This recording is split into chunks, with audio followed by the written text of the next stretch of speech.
Hey guys, so here we are in the shop today. It's a Saturday. A lot of orders on parts, so I was building shit and triangulating these pieces, building these end plates with gussets all in them, and everything's a triangle. And it got to me thinking about rigging today. These are end plates that you mount trusses to, or mount ratchets to on a truss. Notice everything for the force loading is triangulated so that it can't bend forward or flap. And it got me to thinking about rigging as well. Try to triangulate. Triangles are strong. They've been around since Egypt. You know, it's a way of moving load from a single point to greater points, meaning base of the triangle.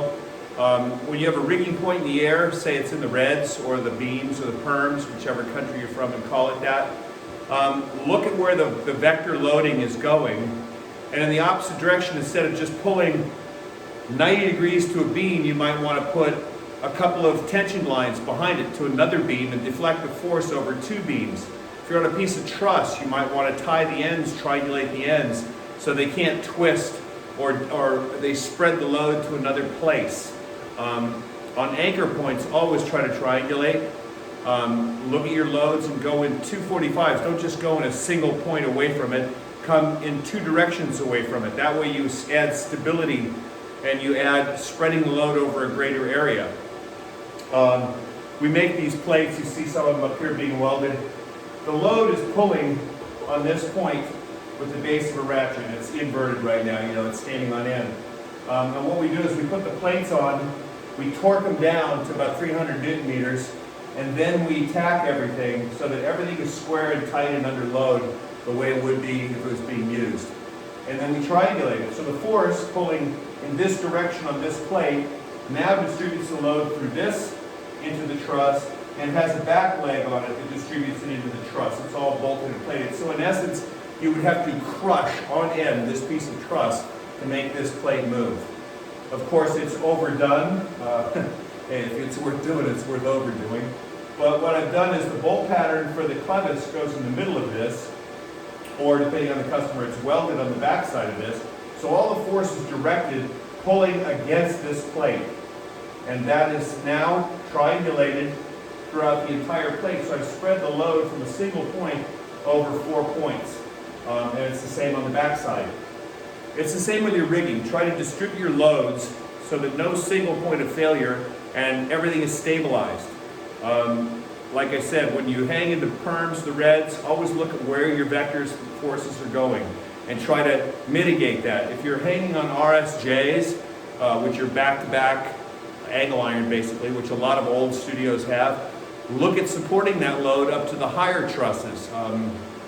We rig in old pre-war buildings, and if we have a thick enough RSJ, what we'll do to stabilize that for the dynamic loading is we'll put tensioned legs from the nodes at 45s and give it added loads, and we'll use span sets and gash Dyneema, you know, 6, 8 mil, whatever's handy, and put a tension line lattice above that, especially in rehearsal studios because you're using it daily with heavy loads, to deflect that load over the structure and not just a single point.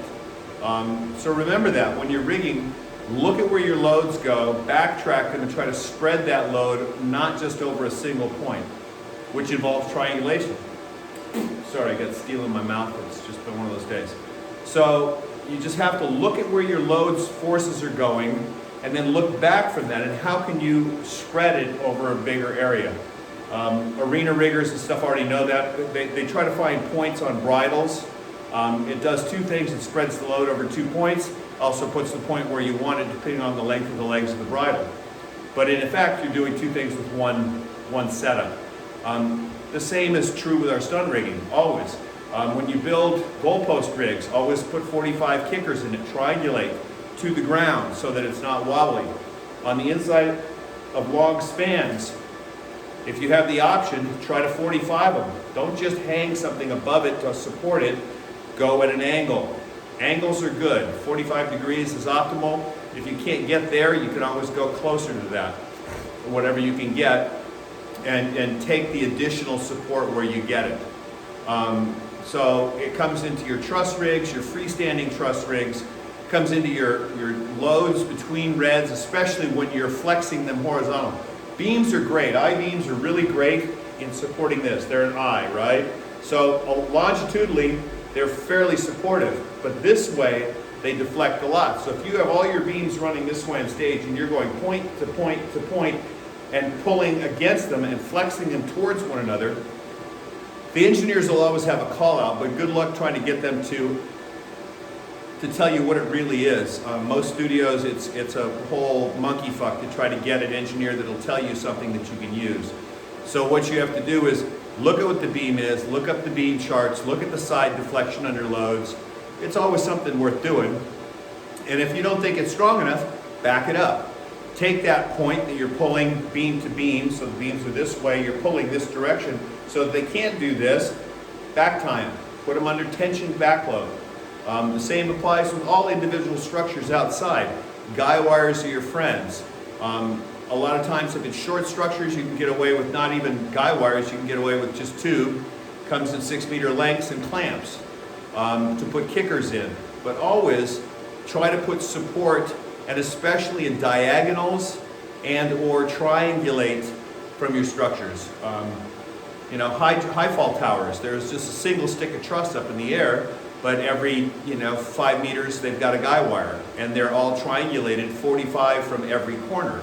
It makes it an extremely sturdy and stable setup.